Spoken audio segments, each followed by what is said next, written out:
Assalamualaikum warahmatullahi wabarakatuh.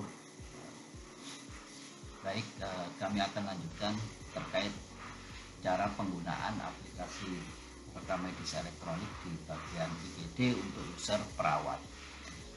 Setelah pasien dilakukan triase dan pasien sudah didaftarkan di bagian admisi ataupun pendaftaran, selanjutnya di bagian perawat,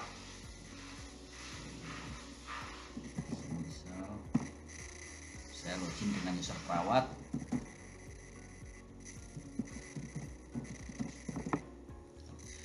Jika user dan password sudah dikenali, maka aplikasi rekam medis elektronik akan terbuka seperti ini.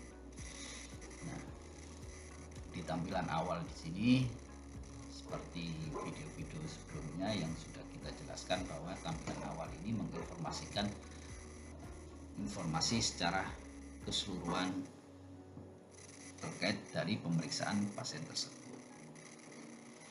Ini sebagai contoh pasien Ahmad Zaini. Pada menu ringkasan pasien ini terinformasikan status terakhir atau detail dari ringkasan yang sudah diberikan terhadap pasien tersebut. Nah, adapun menu-menunya ini sama persis seperti di menu dokter. Nah, di sini untuk pengkajian awalnya, kalau di perawat informasinya seperti ini. Ini adalah keluhan utama yang didapat dari proses triase. Jadi kalau di menunya dokter di pengkajian awal ini ada tambahan triase karena di dokter ini bisa melakukan proses up atau down dari triase tersebut. Nah, di sini kalau di perawat IGD ada anamnesis, primary survey, secondary survey. Nah, ini sudah ada tanda berarti ini sudah dilakukan pemeriksaan oleh dokter. Terus ini resiko jatuh, masalah keperawatan, screening gizi, sampai terakhir adalah informasi diagnosa yang sudah diberikan. Setelah proses inputan secara keseluruhan baru dilakukan proses simpan.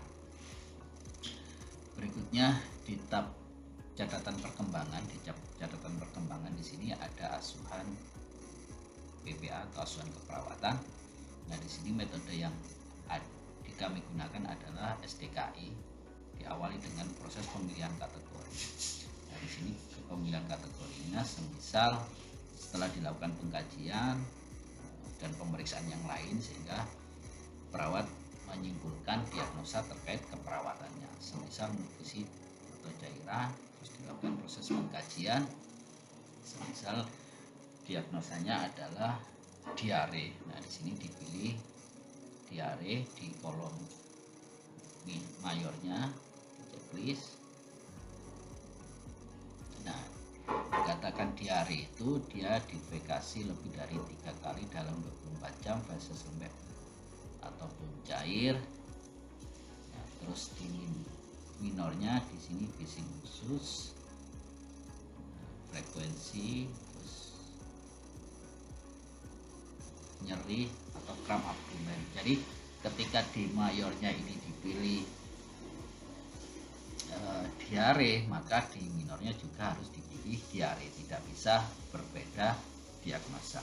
Ketika tadi dari hasil pengkajian ditemukan 2 diagnosa, maka harus dilakukan proses 2 kali. Berikutnya setelah dilakukan pengkajian masuk di menu di bagian masalah. Di masalah di sini sistem akan menginformasikan masalah-masalah yang terkait dengan diare. Nah, di sini tinggal di checklist saja sesuai dengan hasil pemeriksaannya. Terus selanjutnya di SDKI akan terinformasikan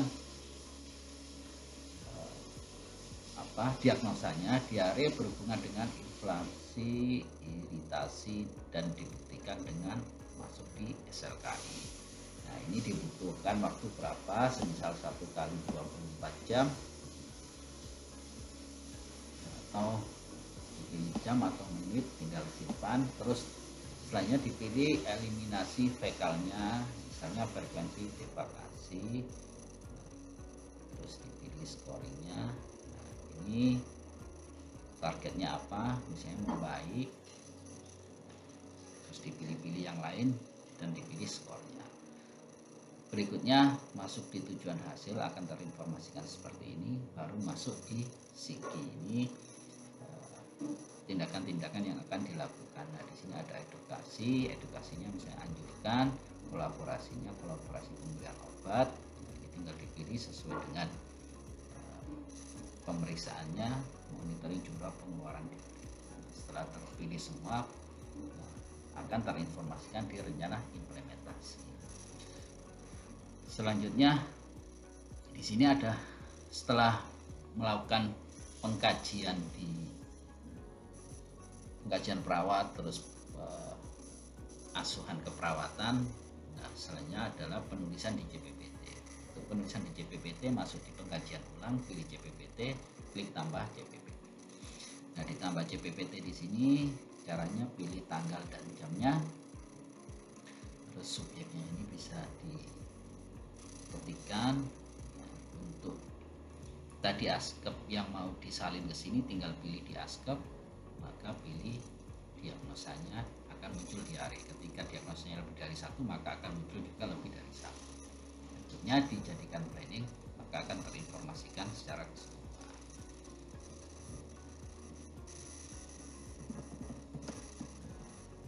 Ini sebagai contoh. Nah, setelah terisi semua dan sudah sesuai, kalaupun mau menambahkan planning di sini, ini bisa ditambahkan planning, dan kalaupun ditambah instruksi bisa ditambahkan langsung. Tidak harus masuk ke menu yang awal tadi. Ataupun kalau mau menambahkan instruksi di sini, ini bisa juga ditambahkan di sini. Dan kalaupun ini mau menghapus, bisa juga dihapus. Kalaupun mau ditambahkan deskripsi, bisa ditambahkan. Jika sudah sesuai semua, baru dilakukan proses simpan. Maka akan tersimpan seperti ini. Nah, akan terinformasikan di sini nama PPA yang sudah mencatat di menu JPPT. Selanjutnya di sini ada tindakan keperawatan. Di tindakan keperawatan ini bisa dipilih tanggal dan jamnya, tindakan apa yang sudah dilakukan, misalnya pasang infus, terpasang di kanan bersimpan, maka akan terinformasikan juga di JPPT-nya. Terus berikutnya di sini ada pemantauan. Ini di dalam pemantauan ini ada EWS. Ini adalah EWS yang sudah dicatat sebelumnya. Ini ketika ada pencatatan lagi tinggal dipilih tanggal dan jam pencatatannya, baru isinya disesuaikan, selanjutnya diklik simpan.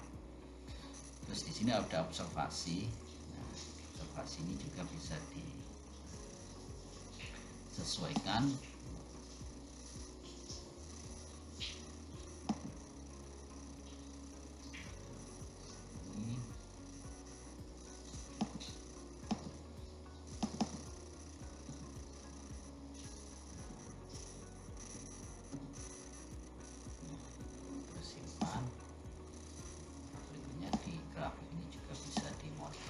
Hasilnya dalam bentuk grafik.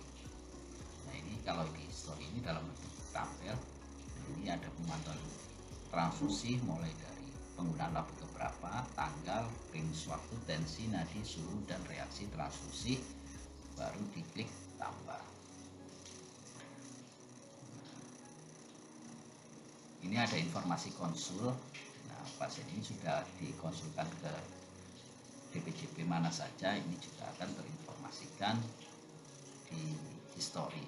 Nah, selain di history di sini juga sudah terinformasikan di menu ringkasan pasien. Berikutnya di terapi dan penunjang, di sini ada laboratorium, cara penggunaan laboratorium, tinggal diklik buat order. Ini bisa dipilih berdasarkan pengelompokan, bisa juga langsung diklik cari tindakan di sini.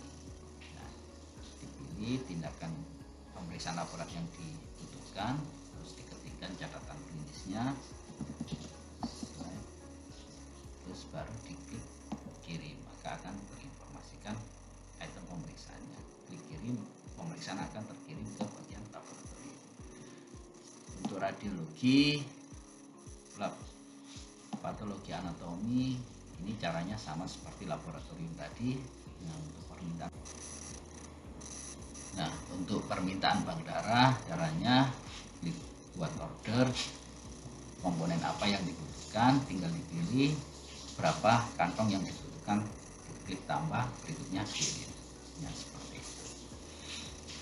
Selanjutnya di tab operatif, di tab operatif ini ada preoperatif. Di preoperatif ini ada checklist persiapan operasi, ada persetujuan tindakan dan penolakan anestesi, ada persetujuan dan penolakan tindakan kedokteran.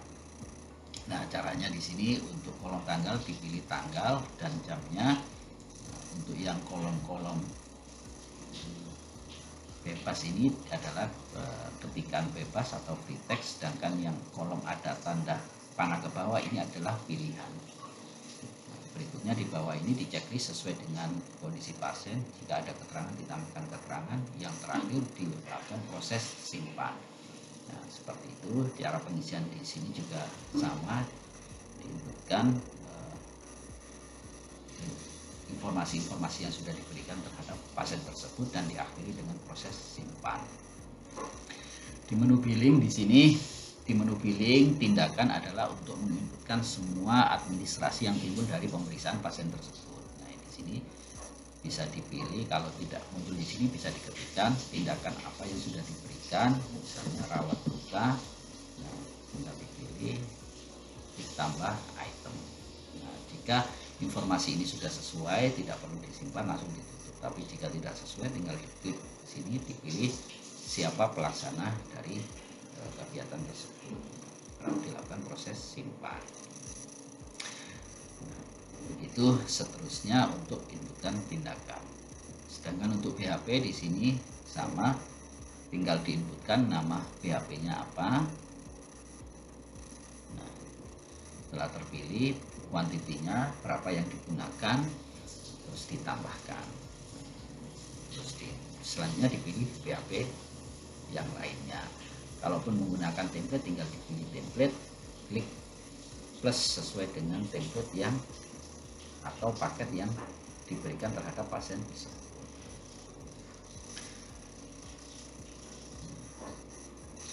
Berikutnya di sini adalah menu rencana keluar. Jadi di menu rencana keluar di sini ada kesimpulan akhir. Nah, pasien ini mau digimanakan, apakah dirawat di ruangan apa pulang dari IGD. Ketika pulang dipilih rawat jalan. Nah, berikutnya di sini ada cara pulang. Cara pulang di sini pilih kondisi akhir, dia pulang dari IGD ataupun masuk rawat inap. Setelah terisi semua, simpan. Di sini ada informasi resume medis yang akan dilengkapi oleh dokter. Terus di sini ada form edukasi. Nah, selanjutnya di tab perawat di sini riwayat. Di tab riwayat di sini ada riwayat pasien. Di sini adalah menginformasikan terkait riwayat mulai dari pasien awal berobat ke rumah sakit sampai dengan hari ini. Di tombol hijau ini untuk melihat riwayat-riwayat yang sudah diberikan terhadap pasien tersebut, pemeriksaan yang sudah diberikan terhadap pasien tersebut. Di sini ada riwayat obat secara keseluruhan, riwayat laboratorium, radiologi, dan PA. Seperti itu. Demikian informasi yang dapat kami sampaikan terkait penggunaan RNA untuk user perawat IGD. Terima kasih. Assalamualaikum warahmatullahi wabarakatuh.